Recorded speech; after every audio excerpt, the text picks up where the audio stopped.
여러분 안녕. 역사로 밥벌이하는 쌀쌤이에요. 오늘 드디어 이제 중학교 3학년 형아들이 학교에 왔습니다.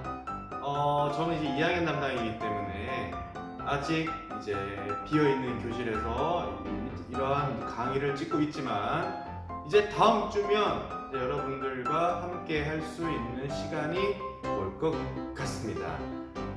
지금 뭐 부천이라든가 뭐 저기 뭐 동두천 이런 곳에는 확진자가 좀 나와서 좀 미뤄지고 있는데 이럴 때일수록 조금만 더 조심을 한다면 여러분들과 저희는 곧 만날 수 있을 것 같아요. 만나서 공부하는 게 아무래도 인터넷보다는 낫지 않겠습니까? 그래서 여러분들 건강 온라인 실태조사 꼭 참여해 주시기를 바라겠습니다. 특히 6반 아이고 오늘은 이제 고려에 대해서 공부를 합니다. 본격적으로 이제 고려에 대해서 공부를 하겠는데 개략적인 설명을 좀 해보도록 합시다. 개략적인 설명을 좀 하는데 고려는 크게 두 가지로 나눠서 설명을 합니다. 하나는 전기, 그 다음에 하나는 뭘까요? 그렇죠, 후기. 이렇게 나눠서 시대 구분을 합니다. 전기, 뭐 후기 이렇게 시대 구분을 하고요. 이 중앙에 되어 있는 전기와 후기를 딱 나누게 되는 결정적인 사건이 뭐냐면 무신정변입니다. 나중에 이제 수업 시간에 이제 알겠지만은 기존의 정치 세력이 싸그리 몰락하고 새로운 정치 세력이 등장을 하면서 새로운 고려가 이제 탄생을 했다라고 보시면 됩니다. 그리고 이제 무신정변이 일어나고 난 다음 100년쯤 뒤에는 어떤 일이 벌어지냐면 이제 몽골이 침략을 하게 되고 이것을 이제 막는 과정, 그 다음에 이 여기에 몽골의 이제 약간 이제 속국이 되는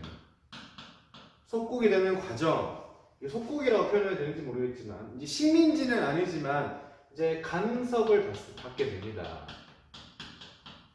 간섭을 받게 되는 과정, 그리고 이거를 이제 극복해 나가는 과정이 이제 후반에 나와 있고요. 전기는 이제 고려라는 나라가 이제 태종, 왕건, 그 다음에 이제 광종, 그 다음에 이제 경종, 성종이라는 이 초대 왕들을 중심으로 어떻게 고려의 기반이 만들어가는지를 중심으로 공부를 할 것 같습니다. 자, 그래서 전기를 이렇게 쭉 배우는데요. 가장 우리가 핵심적으로 봐야 되는 거는 정치 세력의 변화입니다. 자, 신라 시대 때 가장 높은 권력층을 형성했던 애들이 누구죠? 그렇죠. 골품제에 의해서 성골과 진골이었죠. 이게 이제 무너지게 됩니다. 그죠? 전기를 세웠던 애들이 누구냐면 우리가 앞 시간에 배웠지만 지방호족과 누굽니까? 그렇죠. 반신라적인 것을 취했던 육두품이 힘을 합쳐서 이 진고를 몰아내고 골품제를 무너뜨리고 새로운 나라 고려라는 나라를 만들게 됩니다. 그죠? 얘네들은 이제 우리가 전문용어로 뭐라고 부르냐면 나라를 만드는데 크게 기여를 하였다. 개국공신이 되게 됩니다. 나라를 만드는데 크게 기여를 했으니까 이 개국공신은 뭘 받을까요? 왕으로부터 상을 받겠죠. 상을 받는 게 이제 뭐 관리 아니면 토지 뭐 이런 것들을 받게 되면서 이 개국공신들이요 두 가지의 길을 걸어가게 됩니다. 하나는 이제 중앙에서 왕과 함께 정치를 하는 중앙귀족으로 살아가게 되고, 아니야 나는 그냥 고향이 좋아, 그냥 살던 데서 지방에서 왕노릇하면서 그냥 그렇게 살래 라고 하는 지방의 귀족은 아니고 향리가 됩니다. 그래서 이 중앙과 귀족이 가는 길이 쭉 달리게 됩니다. 중앙귀족은 점점 이제 자신의 권력을 탐닉하게 되고 확장하게 되고 권력을 독점화하려고 노력합니다. 성골과 진골도 마찬가지로 자신의 권력을 유지하려고 했잖아요. 그러니까 인간의 본성은 똑같아. 내 권력을 계속해서 유지하고자 하는 거는 바뀌지 않는단 말이야. 그래서 이 중앙귀족이 나중에 뭐가 되냐면 문걸귀족이 됩니다. 그리고 권력을 독점화해요. 그러니까 진골과 별 다를 바가 없이 부패하고 세속화된다. 그렇게 생각을 하시면 됩니다. 그래서 이거를 부순 게 누구냐면 이 무신정변에서의 무신입니다. 무신 정권이 권력을 교체를 하고, 근데 이제 누가 쳐들어옵니까? 몽골이 침입을 하고 우리나라가 몽골에게 큰 간섭을 얻게 됩니다. 그죠? 그래서 이 몽골과 친했던 애들, 친원파, 검문세족이 권력을 장악하고 나서 이제 멸망을 하게 됩니다. 이런 상황인데, 그럼 지방에서는 무슨 일이 벌어지냐? 지방에서 향리들은 주로 이제 뭐 잘 살고 있겠죠. 쭉 갑니다. 무신 정권에서 이제 뭘 통해서, 서방이라는 기구를 통해서 나중에 배웁니다. 중앙으로 진출을 하기도 하고요. 자, 계속 뭐 운동 생활을 합니다. 근데 이제 계속 지방에서 공부를 하다 보니까 이 중앙에서 일어난 일들이 너무나 마음에 안 드는 거예요. 여러분들, 장기를 둘 때 내가 직접 앉아서 두는 것보다 밖에서 이렇게 훈수를 둔다 그러죠. 훈수를 두면은 더 객관적으로 볼 수 있어요. 내가 그러니까 거기에 들어가면은 잘 안 보이는 것들도 밖에서 이렇게 보면은 좀 더 객관적으로 본다라는 거죠. 그래서 이 지방에서 공부를 하면서 객관적으로 보던 누구냐면요, 신진사대부들이 이 검문세족을 비판하게 됩니다.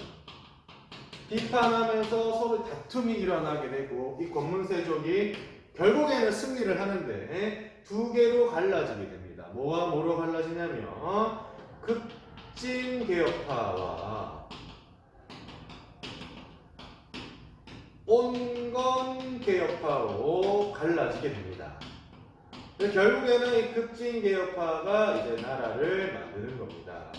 조선을 만들고 얘네들은 다시 지방으로 돌아가게 되는 겁니다. 알겠죠? 그래서 이 신라는 천년이지만 계속해서 뭐 성골, 진골들이 권력을 해 먹습니다. 그죠? 근데 고려는 한 500년 가까이 되는 시간 동안에 굉장히 다양한 이름의 정치 세력들이 등장을 하고 몰락을 하고 다툼이 일어나고 갈등이 생겨나게 됩니다. 그래서 우리가 이제 고려를 배울 때 뭐 다양한 걸 배우겠지만 기본적으로 배우는 건 이 정치 세력의 변화 과정을 중심으로 이제 공부를 하도록 하겠습니다.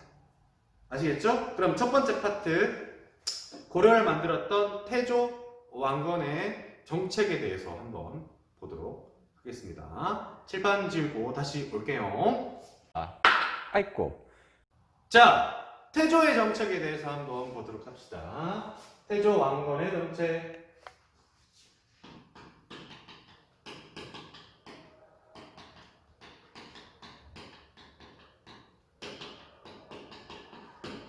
크게 한 4가지 정도로 나눠서 이제 설명을 하게 되는데요. 다 중요합니다. 다 보시길 바랄게요. 자, 첫 번째는 나라를 이제 만들었죠. 새로 통일을 했기 때문에 발해 사람들도 와 있죠. 신라 사람들도 와 있죠. 후 고구려 사람들도 와 있죠. 후 백제 사람들도 와 있죠. 근데 옛날에는 다른 나라였지만 이제는 같은 민족이죠. 전날까지는 칼을 들고 싸웠지만 이제는 같은 밥 먹고 살아야 되는 우리 동포가 되어버린 겁니다. 그래서 뭘 해야 되는, 이 어지러운 상황을 뭐 해야 됩니까? 평화롭게 만들어야 됩니다. 그래서 민생 안정을 위한 정책을 펼치게 됩니다. 역대 왕들, 지도자, 대통령 할 것 없이 모두 이 백성들, 국민들의 안정을 원한다면 딱 하나만 잘하면 됩니다. 뭡니까? 그렇죠? 세금을 깎아주면 되는 거죠. 그렇죠. 지금 이제 우리나라가 코로나 때문에 나라가 어렵잖아요. 그래서 우리가 세금을 깎아주지는 않지만 국민의 세금을 돌려주죠. 긴급재난이라는 그 이름 하에. 그래서 선생님도 3인이기 때문에 80만 원 받았는데 여러분들도 온 가족 받았을 겁니다. 그런 식으로 해서 민생이 어렵고 힘들 때 안정화를 시키기 위해서 돈을 푸는 겁니다. 세금을 낮춰두든지 아니면 돈을 그냥 주든지 똑같은 겁니다. 그죠? 혜택 결과론적으로 효과는. 그리고 또 뭘 하냐라면요. 세금을 이제 깎아주고 하나는 이제 군대를 뭐 하냐면 이용해서 치안 유지를 합니다. 여기서 말하는 치안은요, 사회적인 질서를 말하는 겁니다. 엄마 변태 그거 아니고 사회적인 질서를 치안이라고 하는데 군인들을 많이 양성을 해서 각 이제 경찰, 지금으로 치면 경찰이죠. 경찰로서 배치를 해가지고 정말 안전하게 이렇게 국가를 운영할 수 있도록 하는 겁니다. 아, 이게 지금 학교에 촬영하기 때문에 종이 쳤네요. 그죠? 생동감 있죠? 자, 그 다음에 두 번째는요. 시험에 굉장히 많이 나오는 파트인데요. 자, 지방호족을 호족에 대한 정책입니다. 왕건도 호족이잖아요. 그죠? 왕건도 호족인데 호족 중에서 힘이 셌기 때문에 나라를 만든 겁니다. 그죠? 그런데 왕건이 왕이 됐어요. 근데 여전히 지방 호족들이 많이 있는 거예요. 그럼 뭐가 문제입니까? 다른 호족이 또 힘을 키운다면 우리 고려는 똑같이 멸망할 수 있다는 거죠.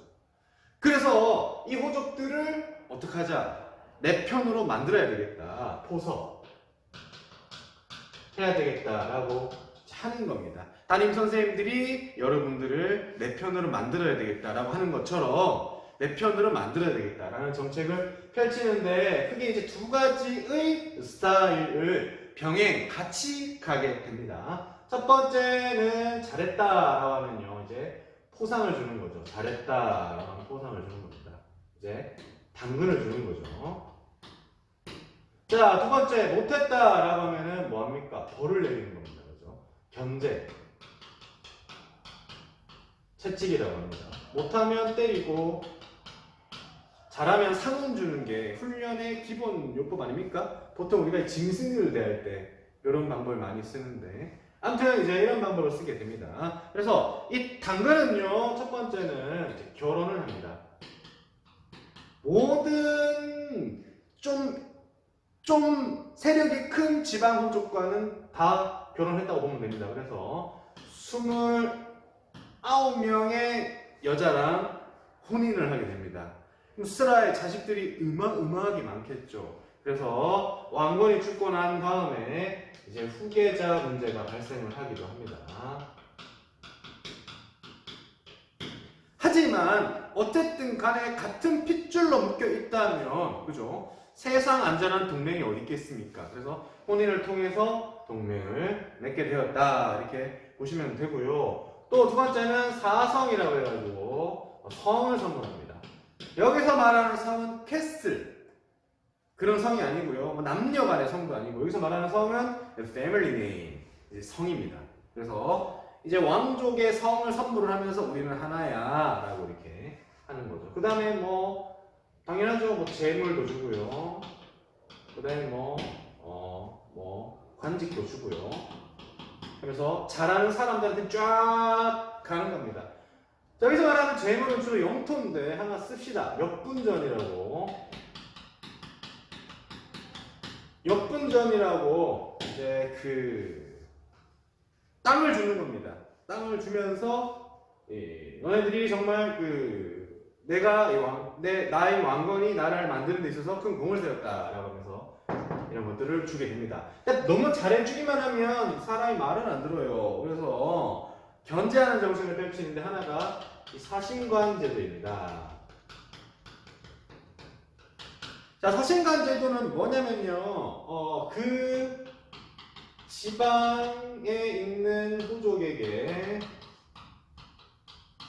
그 지방을 다스리는 권한을 주는 겁니다. 그 권한을 주는 건데 그 권한 관직의 이름이 사신관이에요. 근데 이렇게 보면은 선생님 이게 무슨 채찍입니까? 완전 땡큐 선물 아닙니까? 근데 그게 아니야. 왜냐하면 권한을 줬으면은 여기에 막대한 뭘 부여하는 겁니까? 책임을 부여하는 겁니다. 그래서 이게 이렇게 되는 거예요. 뭐냐면 교과서에 보시면 116페이지에 가를 한번 읽어보도록 하겠습니다. 태조 18년 신라왕 김부 경순왕이죠. 경순왕이 항복해오니 신라국을 없애고 경주라 하였다. 김부를 경주의 사심관으로 삼아 줬다라고 합니다. 그럼 그때 당시에 경순왕을 그 지역을 다스리게 한다. 상식적으로 반란의 위험이 일어날 수도 있잖아요. 근데 줍니다. 그리고 책임을 묻게 합니다. 만약에 그 경주에서 조금이라도 불순한 움직임이 일어난다면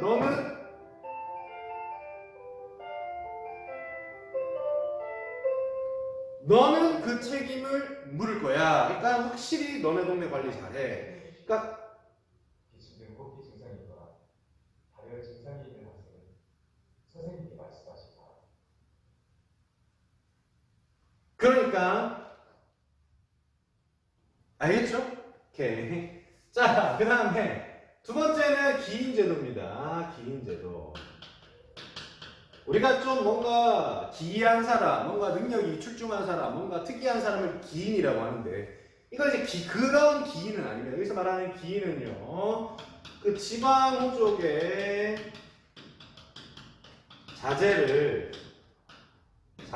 자녀들이죠. 자제를 중앙의 인질로 삼는 겁니다. 그러니까 만약에 이제 그 지방에 있는 호족이 불손한 움직임을 펼쳤다. 그러면 일단은 중앙에 있는 이 자제를 잡아다가 죽이고 시작하는 거죠. 뭔지 알겠죠? 이해가 되시죠? 그래서 이러한 것들을 하면서 견제와 이러한 것들을 하면서 뭐합니까? 포상을 동시에 주면서 지방 호족을 어르고 달래려고 노력을 하였다. 이것만 봐도 일단은 왕권이 강합니까? 약합니까? 왕권이 아직 왕권이란다. 그냥 왕권이 약합니다. 그죠? 그러니까 온갖 노력을 하는 거죠. 만약에 왕권이 강하다면 이따위 행동을 할 필요 없죠. 야, 말 들어. 이렇게 되는 거잖아요. 그래서 아직은 왕권이 약합니다. 태조 왕건 때는. 이게 이제 시간이 지나서 광종, 병종, 성종으로 이르러서 야만이 이제 우리가 흔히 생각하는 왕의 위엄이 이제 등장을 하게 되는 겁니다. 자, 이제 세 번째는요. 국가의 기틀을 이제 제시를 합니다. 방향을 제시를 합니다. 우리 고려는 이렇게 갈 거야 라고 왕이 직접 책을 써서 이제 제시를 하게 되는데, 정계라는 책과 계백묘서라는 책이 있어요. 이거는 이제 그 관리들 보라고 쓴 책입니다. 야, 관리들아, 너네들은 관리로서 이러이러하게 해서 이러이러하게 살아라 라고 해서 지은 책입니다. 근데 현재까지 남아있진 않아요. 그래서 우리가 그게 무슨 내용인지는 잘 모르고 제일 많이 나오는 게 이겁니다. 이제 그 왕건이 죽기 한 달 전에 신하들을 불러서 유언을 남겼던 후뇨 10조입니다. 보통 우리가 유언하면은 죽기 전 잠깐만요. 내 재산 네가 다 가져가. 이런 걸 생각하는데 그러기엔 너무 길잖아. 내 재산 네가 다 가져가. 두 번째는, 세 번째는, 네 번째는, 다섯 번째는, 여섯 번째는 유언하다가 죽겠다는 거죠. 근데 이제 이거는 한 달 전에 이렇게 명령을 통해서 제시한 건데 굉장히 상세하게 나와 있습니다. 내용이 시험에 굉장히 많이 나옵니다. 자, 교과서에 보시면은 요 내용이 있는데 내용을 한번 잘 보시는데 몇 개를 써보자면 이제 특징이 불교를 중시하고요. 그래서 연등회라든가 팔관회라는 이제 행사죠. 연등에는 불교 행사, 지금도 이제 왜 연등 펼치잖아. 저기 어디지? 저기 종로에 청계천에 가면요 연등 행사를 합니다. 실제로 거기 가면은 이제 연등을 굉장히 이렇게 성대하게 많이 갖다 놓고 불을 피우고 펼치는 거고요. 팔관에는 도교 행사입니다. 그래서 여러 가지 신들을 모시는 그런 행사인데 엄청나게 많은 돈이 들어가요. 이제 그러한 돈들을 아끼지 말고 국가적 차원에서 투자를 하거라라고 하는 거고, 두 번째는 이제 후계자에 관련된 것들을 남기는데 뭐냐면 꼭 첫째 아들에게만 왕을 줄 필요는 없다. 만약에 첫째 아들이 자질이 좀 문제가 있다면은 다른 왕을 해도 된다. 뭐 이런 내용을 남겼고요. 세 번째는 이제 거란을 배척합니다. 거란을 배척하고요. 그 다음에 서경을 중시합니다. 자, 요거는 뭘 의미하냐면요. 이 고려라는 나라의 기본 구조가 고구려를 계승했다는 것을 보여주는 겁니다. 나라 이름이 같잖아요. 고려, 고구려. 근데 이 서경이 어디냐면 평양입니다. 그러니까 고구려의 수도죠. 평양이기 때문에 여기를 중시하겠다라는 거고, 거란을 왜 배척했냐? 발해가 거란에게 멸망당했잖아요. 그러니까 이에 이제 복수하는 마음으로 거란을 배척함으로써 그러한 기조를 가지고 북쪽으로 치고 올라가려고 하는 겁니다. 당연히 거란의 침략을 받았을 거야, 안 받았을까요? 거란과 사이가 좋진 않았겠죠. 그래서 공격도 많이 받고 디펜스도 많이 하고 뭐 그랬었습니다. 자, 그리고 또 뭐가 있냐면 여러 가지 책들을 써가지고 이걸 교훈 삼아서 국가를 잘 다스려라 라는 이제 이러한 내용에 대한 것들을 많이 했다라고 합니다. 자, 이제 그리고 이제 우리는 마지막으로 북진 정책으로 갑니다.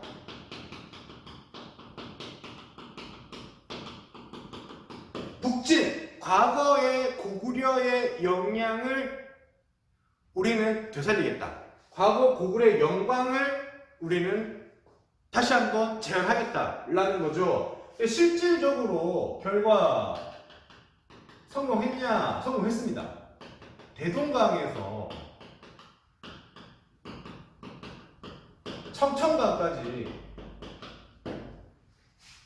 영토가 조금 올라갑니다.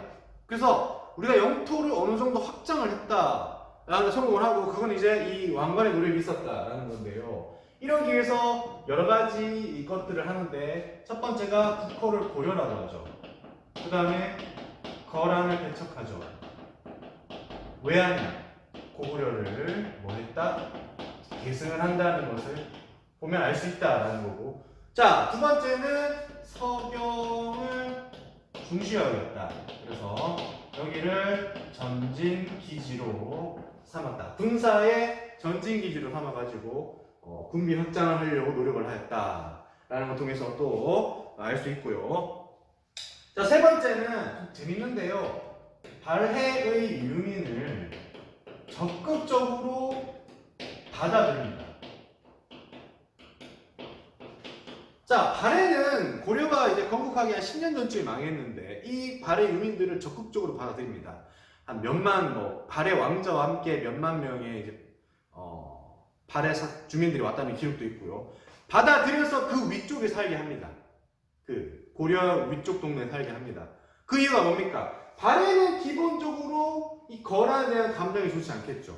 근데 이 고려는 이 거란과 국경선을 맞대고 있잖아요. 자, 그러다 보니까 우리는 이 발해 주민들을 이용해서 뭘 할 수 있습니까? 이 거란과 공격할 수 있는 겁니다. 그러니까 발해 유민을 이제 군사로 활용하는 거죠. 이렇게 함으로써 이제 거란과 이제 싸움을 하게 되는 그런 것들로서 활용을 하게 된다라고 합니다. 이와 관련된 내용이 이제 사료 돋보기에 117페이지에 나옵니다. 이제 한번 읽어보시면은 이제 선생님이 설명했던 내용들이 이제 나타나게 되겠죠. 아이고. 오늘은 이 간략한 이 고려에 대한 정치 세력의 변화라는 제목의 설명과 이 태조 왕건의 정책에 대해서 크게 네 가지로 구분을 해가지고 설명을 했습니다. 네, 오늘 이제 계약을 했는데요. 굉장히 중학교 3학년 형아, 언니, 누나, 오빠들이 굉장히 질서정연하게 학교 생활을 잘 하고 있는 것으로 보입니다. 여러분들 2학년들도 이제 우리가 다음 주 수요일 날 만나서 좀 어색하기도 하고 좀 뻘쭘하기도 하고 뭐 힘들 수도 있어요. 맨날 늦게 일어나다가 아침에 일찍 일어나려면 힘들 수도 있겠지만 우리가 이제 좀 더 이제 적극적인 자세와 함께 좀 더 배려하는 자세를 가지고 학교 생활에 임했으면 하는 바람이 있네요. 자, 오늘 수업 여기서 마치고요. 다음 시간에는 성종과 그다음에 고려의 중앙정치제도, 지방정치제도, 군사제도 등등을 배워보도록 하겠습니다. 여러분 안녕.